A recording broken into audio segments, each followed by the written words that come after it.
Hi, my name is Abby Mangel, and the title of my presentation is A Roaring, Ranting, Sleek Man Thief, the Social Institution of Angry White Men in Frederick Douglass's Narrative.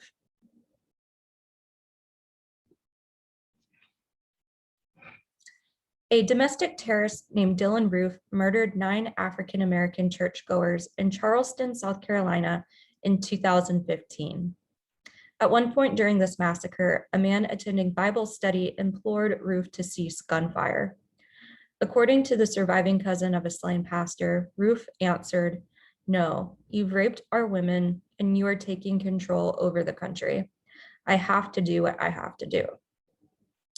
Later, following a manhunt that resulted in Roof's arrest, a team of criminal investigators uncovered Roof's personal website, which included photographs of the killer at historical locations associated with slavery.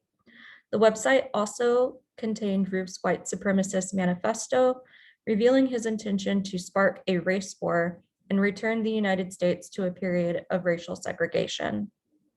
On a recorded copy of an interrogation, Roof is heard chuckling after confessing to the murders. He responded nonchalantly about perpetrating the mass shooting, citing the mistaken belief that Blacks were slaughtering whites as his motivation. Although published 17 decades before the Charleston Church Massacre, Frederick Douglass's narrative of his emancipation from slavery suggests the distress that agitates white men accustomed to power whenever their social authority is questioned or contested. For example, Douglass witnesses Captain Anthony abuse Aunt Hester, Anthony's mistress, after she reciprocates the affections of another slave. Additionally, Douglass fights a notorious overseer and Negro breaker named Mr. Covey, a poor white man who tortures slaves to feel empowered. White carpenters similarly attack Douglass in a Baltimore shipyard, alleging that if free colored carpenters were encouraged, they would soon take the trade into their own hands and poor white men would be thrown out of employment. In each episode, there is an evident threat to the power dynamic emboldening white slaveholders and oppressing African-American slaves.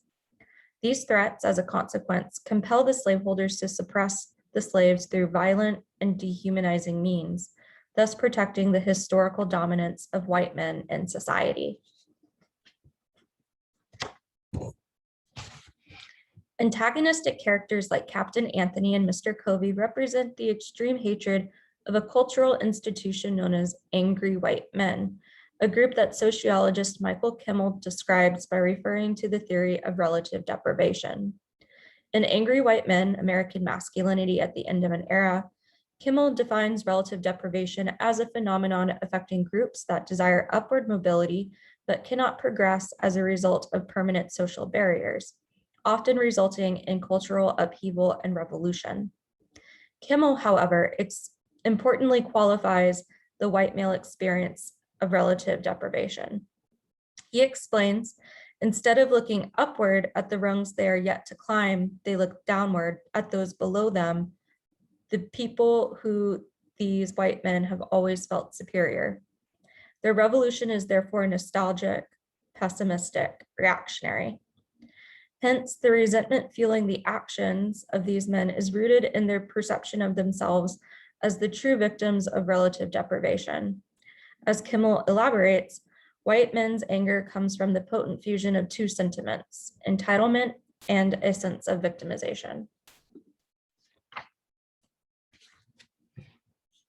This masculine fear of being treated as a social inferior motivates white men to combat the advancement of historically oppressed populations, as witnessed in the pages of Douglass's narrative. In the words of Vice President John Adams to the US Senate, there must be one, indeed, who is the last and lowest of the human species. Certainly, Adams' backward-looking attitude surfaces and resurfaces throughout American history. The first ship carrying African slaves to New England disembarked at the port of Boston in 1638. During this period, colonists were impacted by rigidly enforced Puritan beliefs and profoundly internalized British ideology, prompting the widespread belief that class station prevented social mobility. Yet the inception of institutionalized slavery in the American colonies presented the illusion of social mobility to a new generation of New Englanders. As Nancy Eisenberg states in White Trash, the 400-year untold history of class in America, Americans not only scrambled to get ahead, they needed someone to look down on. By the conclusion of the 18th century, approximately 600,000 African slaves existed across the entirety of the American colonies. Liberty is a revolving door, which explains the reality of downward mobility, Eisenberg concludes. The door ushers some in while it escorts others out into the cold. It certainly allows for, even encourages, exploitation. As Eisenberg would say, this unshakable system of exploitation escorted Frederick Douglass out into the cold. Douglass establishes the background of his autobiography by describing his unhappy childhood as a slave born in Tuckahoe, Maryland. I have no accurate knowledge of my age. The nearest estimate I can give makes me now between 27 and 28 years of age.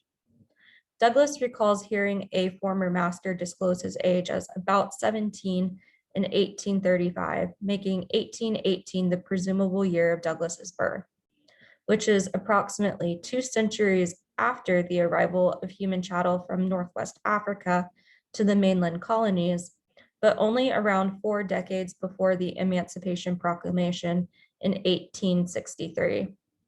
It follows, therefore, that Douglass matured into adulthood at the late threshold of a dramatic social upheaval.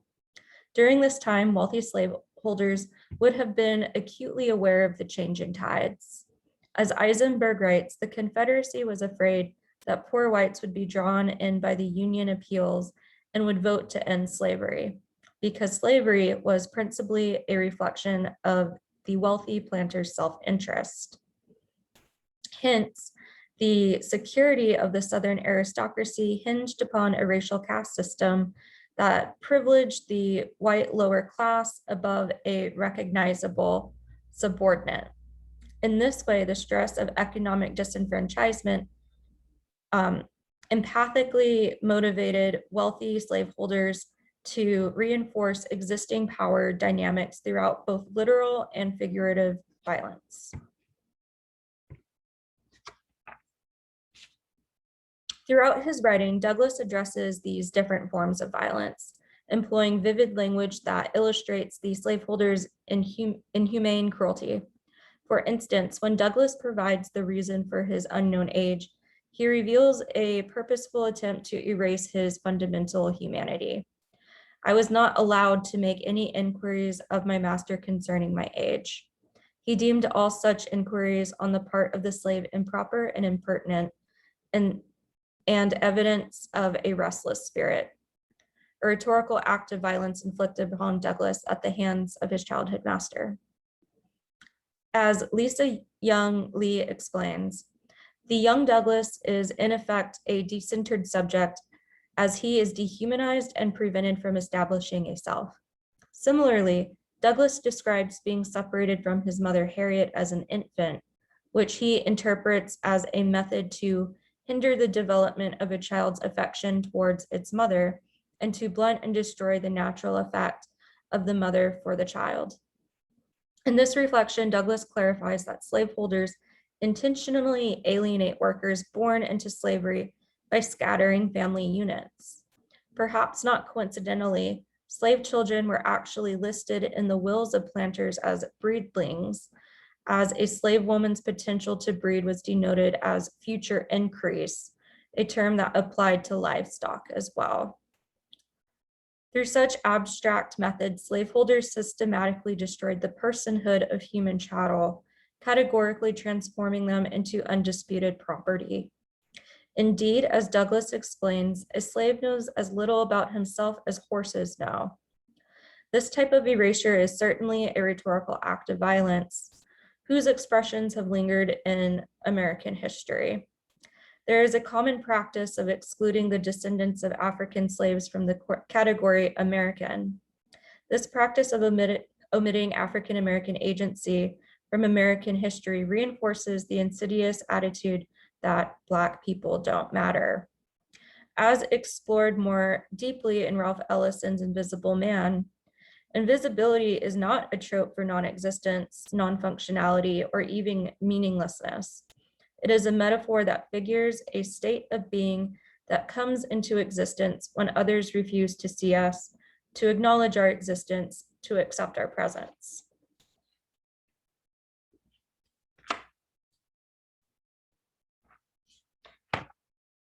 In contrast to such psychological forms of violence, Douglas additionally portrays the literal violence proliferated within the institution of slavery.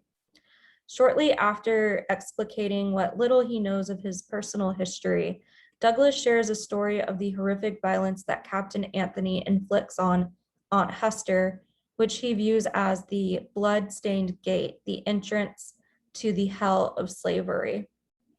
While Douglas discloses the anecdotal catalyst behind these habitual beatings, he had ordered her not to go out evenings and warned her that she must never let him catch her in the company of a young man who was paying attention to her belonging to Colonel Lloyd. Douglas proceeds to insinuate another nefarious explanation for Captain Anthony's excessive punishments. Indeed, Douglas describes his maternal aunt as a woman of noble form whose physical beauty is matchless among the colored or white women out of our neighborhood, suggesting Anthony's sexual attraction to Hester. Furthermore, there is a precedent for Anthony coercing the female slaves into sexual relationships, as he is rumored to be Douglas's biological father. Douglas seems to imply that if Anthony lusted for Harriet, he quite possibly would have desired Hester as well. In this way, Anthony's command for forbidding Hester from leaving the property at night indirectly reveals the slaveholder's sexually threatened masculinity.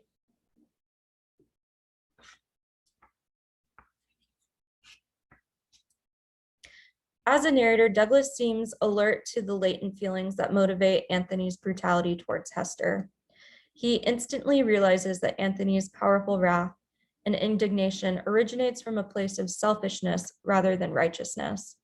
Douglas writes, had he been a man of pure morals himself, he might have been thought interested in protecting the innocence of my aunt. But those who knew him will not suspect him of any such virtue. Unless the innocence of female slaves mattered to Anthony, there would be no outward incentive for him to safeguard Hester's virginity. In retrospect, the reason to promote sexual promiscuity actually would be stronger. For slave women, fertile capacity made the womb an article of commerce and slave children chattel, movable property like cattle. The event that Aunt Hester became pregnant would only improve Anthony's financial situation, making Anthony's violent reaction to Hester's romance with another slave particularly suspect. As opposed to piety or the promise of wealth, Douglas makes it evident that the potent sense of aggrieved entitlement, the rage that specifically follows a customary privilege or power being taken away, provokes Anthony to brutalize Hester. Anthony was reacting to the threat of Hester's sexuality because he viewed it as a possession that belonged to him exclusively. In white supremacist ideology, African-American men are imagined as violent and hypersexual beasts, untamed, cannibalistic, uncontrolled, but also stupid and lazy, whereas whites are the driving force of civilization. Hester's relationship with another slave would have been a massive affront to Anthony's white Southern manhood, delegitimizing and discrediting his chivalry and productive white masculinity in comparison to the Black masculinity. Variably, Hester's asserting any form of bodily autonomy would deny Anthony of something that only he was entitled to exploit. Douglas's visceral description of Hester's beating makes this poisonous sense of entitlement explicit, as Anthony visibly behaves as though Hester has wronged him in an intimate and personal fashion. Before he commenced whipping Aunt Hester, He took her into the kitchen and stripped her from neck to waist, leaving her neck, shoulder, back entirely naked.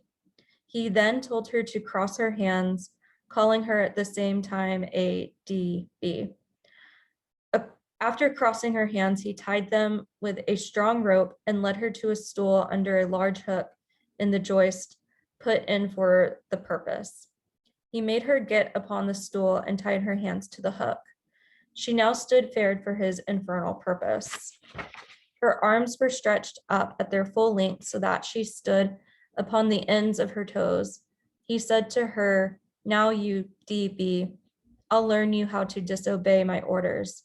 And after rolling up his sleeves, he commenced to lay on the heavy cow skin, and soon the warm red blood, amid heart-rending shrieks from her and horrid oaths from him, came dripping to the floor.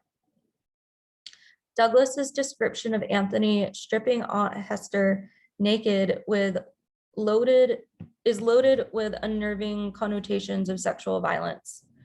According to Lyndon Barnett, Douglas's rendition of her physical torture reinstates the violence by which Hester is denied the possibility of extending into the world the self, the voice, the language, the mind her body houses. To this extent, Barnett argues that African American women like Hester corporalize the ontological subjugation of all African American bodies. Hence, as is Aunt Hester, Douglas himself is increasingly disembodied by a powerful system that treats him as brutalized chattel rather than a human being with personal agency.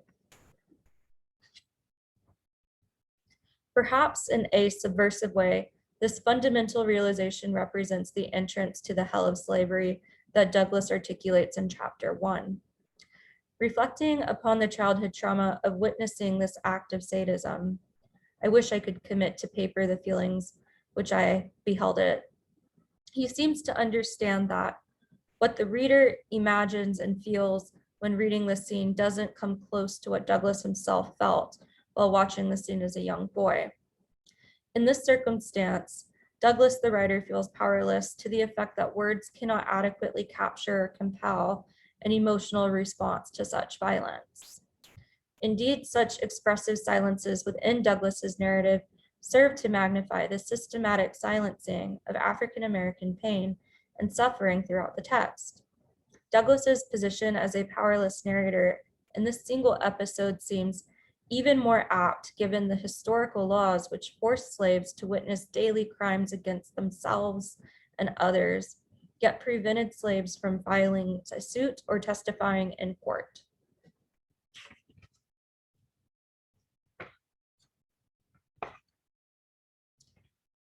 An analogous case of violence centers around the character of Edward Covey. Covey is a poor man, a farm renter, that other planters employ as an overseer and breaker of slaves. Although his social status in comparison to other white slaveholders is modest, he economically benefits from his authority over slaves. Mr. Covey had acquired a very high reputation for breaking young slaves, and this reputation was of immense value to him.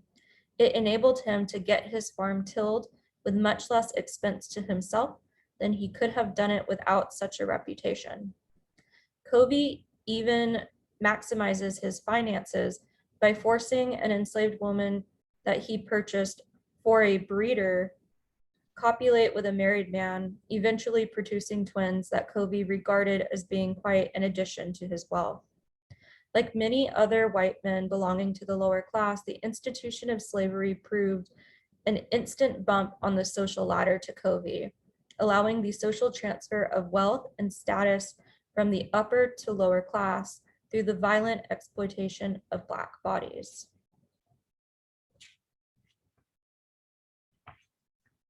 When Douglas emphasizes that Mr. Covey's forte consisted in his power to deceive, Douglas seems to imply that Covey also deceives himself. Covey's respected status among planters depends on his reputation as a Negro breaker, which exists only within the practice of human bondage. Indeed, historical records of slave bounties demonstrate the extent that slave ownership could significantly buttress a humble white man's economic standing in the South. In 1780, Virginia assemblymen agreed to grant white enlistees the bounty of a slave as payment for their willingness to serve until the end of the war. As a Virginia planter named William Byrd II wrote to his English investors in 1726, a well-ordered society based on slavery enabled a pastoral dream for the affluent classes and importantly kept poor whites at bay. Thus, similar to the discriminatory climate of conservative politics today, although a higher percentage of white people now believe that they are the victims of discrimination than do Black people, they fail to see the very rich white people who are doing massively better. Because a social ladder built upon racialized economics facilitates Covey's self-importance, the overseer becomes incensed when his claim to power is threatened. Indeed, a blow to the social establishment that privileges any white man above all African Americans enrages Covey to nearly commit homicide. However, once Douglas cracks the false surface of white supremacy, he suddenly realizes the fickleness of Covey's power and discovers the personal strength necessary to retaliate. Mr. Covey seemed now to think he had me and could do what he pleased. But at this moment, from whence came this spirit, I don't know, I resolved to fight. And suiting my action to the resolution, I seized Covey hard by the throat. And as I did so, I rose. He held on to me, and I to him. My resistance was so entirely unexpected that Covey seemed taken all aback. He trembled like a leaf. This gave me assurance, and I held him uneasy, causing the blood to run where I touched him with the end of my fingers. He asked me if I meant to persist in my resistance. I told him I did, come what might, that he had used me like a brute for 6 months, and that I was determined to be used so no longer. When Douglas threatens the symbolic order by becoming an active speaker, as Lee suggests, there is a subtle switch in power that directly challenges Covey's position as the overseer of borrowed slave laborers. As Douglas states himself, this singular happening represents a massive turning point in my career as a slave. Having successfully displaced Covey into a passively defensive role, Douglas reverses an oppressive nexus of violence, recognition, and freedom that until this point had determined the narrative's events. Approximately, Douglas employs the imagery of ascendancy and renewal throughout the scene of the fight. Here, Douglas affirms that embers are rekindled, manhood is revived, and self-confidence is recalled. Despite Douglas's professional reputation as a pacifist, William Lloyd Garrison, Douglas's political mentor, famously adhered to the doctrine of non-resistance. Readers witness him subversively use the pursuit of masculine honor through violence to liberate himself, at least psychologically. Surely nothing about the conflict with Covey suggests Douglas's ignorance towards the centrality of violence in the white male worldview. He says, I did not hesitate to let it be known of me that the white man who expected to succeed in whipping must also succeed in killing me.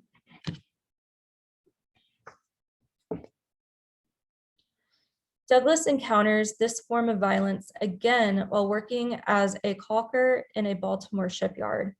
In this episode, intense competition between subordinate workers spawns racial hostility and aggression, prompting the white carpenters to claim a racial superiority over their would-be rivals for job security. This tension eventually erupts into violence when a group of white shipyard workers physically attacks Douglas. All at once, the white carpenters knocked off, and they said they would not work with free colored workmen. Their reason for this, as alleged, was that it was free colored carpenters were encouraged they would soon take the trade into their own hands, and poor white men would be thrown out of employment. They therefore felt called upon at once to put a stop to it. My fellow apprentices very soon began to feel it degrading to them to work with me. They began to put on airs, talk about the in taking the country, and saying that we ought to be killed. And being encouraged by the journeymen, they commenced making my condition as hard as they could by hectoring me around and sometimes striking me. Throughout American history, white workers have asserted the principles of the zero-sum game to argue that the integration of Black men and women into white jobs by definition undermined white economic security and even political rights. As Kimmel explains, white men often interpret symbolic examples of equality as humiliating slights or insults. For instance, the movement of white readjusters bellowed cries of Negro domination after legislation passed that allowed African Americans to serve as postal workers during the 1870s. In Douglas's narrative, this collective self-esteem of the embittered workmen rests in a homogeneous European identity, and they seek to rectify a perceived decline in status by attacking the vulnerable slave. Indeed, Kimmel shows that such violent outbursts typically entail thwarted feelings of white entitlement.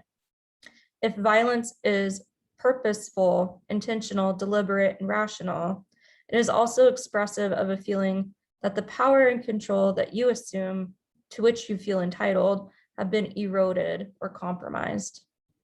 As seen in the Baltimore shipyard, disenfranchised white men, like Douglas's fellow apprentices, believe that violence is restorative.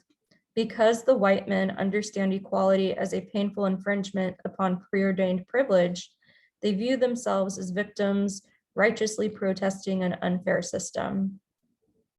This longstanding pattern becomes obvious when considering the historical resistance to advancements in civil rights. Kimmel asserts it was not just Black people who were targeted by white racists in the South for generations. It was uppity Black people who had the temerity to believe that they were equal to whites and who did not know their place, who dared to think that they could sit where they wanted, eat where they wanted, use the same toilets, or drink from the same water fountains.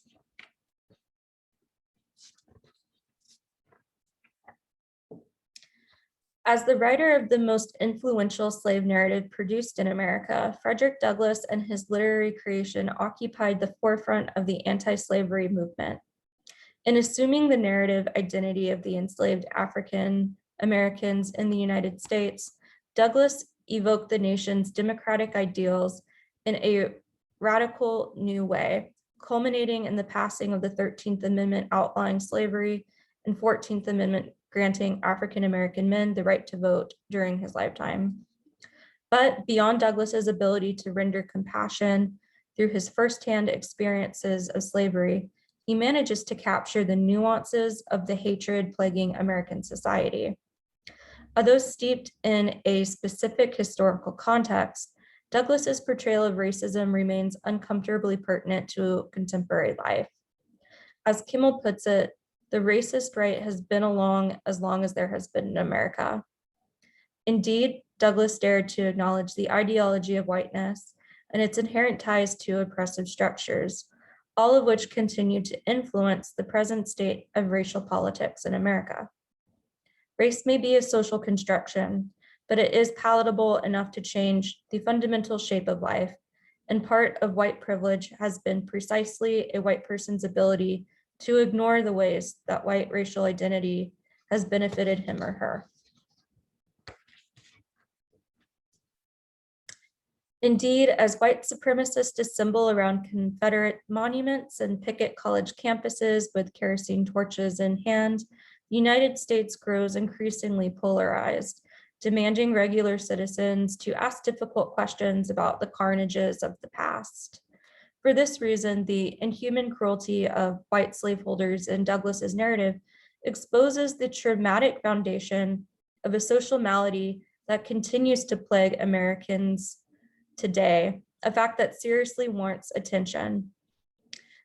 Americans need to revise historical narratives and cultural focuses, paying closer attention to the association between whiteness and racism and cultural artifacts like Douglas's narrative, in order to embrace true egalitarianism and develop a more inclusive American identity. Reflecting on the white male experience of relative deprivation, Kimmel articulates this final idea. Diversity, when done right, means everybody can get the opportunities and rewards they deserve. Listening to the voices of everyone means just that.